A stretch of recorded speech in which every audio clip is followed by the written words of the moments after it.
ఏమంటివి మానవ జాతి నీచమా? ఎంత మాట ఎంత మాట!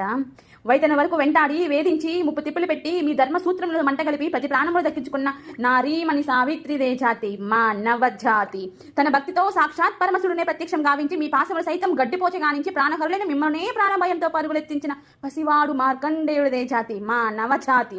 నీచమన్న మా జాతి మూలమున ఏనాడో అప్రతిష్ట మూట కట్టుకున్న మీరు నేడు జాతి జాతి అని మమ్ములను అవహేళన చేయటయా? ఎంత అవివేకము, ఎంత అజ్ఞానము, ఎంత కుసంస్కారము! నేడు నుంచి దేవుడు అధికుడు నరుడదముడు అన్న కించభావాన్ని కూకటి వెళతో సహా పేకలించి వేసదా? మొక్కులు పొందే ముక్కోటి దేవతలు దిక్కులే అష్ట దిక్పాలకులు మనుగడనిచ్చే పంచభూతముల సైతం హే జయహో నరుడాన్ని హర్షించి విధముగా సింహాసనం అధిష్ఠించేదాం. స్వర్ణ మణిమయ రత్న ఖచ్చితానుకృతమైన ఈ సభా మందిరమున అకుంఠిత సేవదాక్ష పరిహార సమూహ మధ్యమున భూతల పరిరక్షణ ధర్మనిలయమైన ఈ గౌరవమున సర్వదా సతదా సహస్రత పాప పంకిలమైన కుల మత జాతి కూపమును సమూలముగా శాశ్వతముగా ప్రక్షాళన గావించేదా. Any doubts?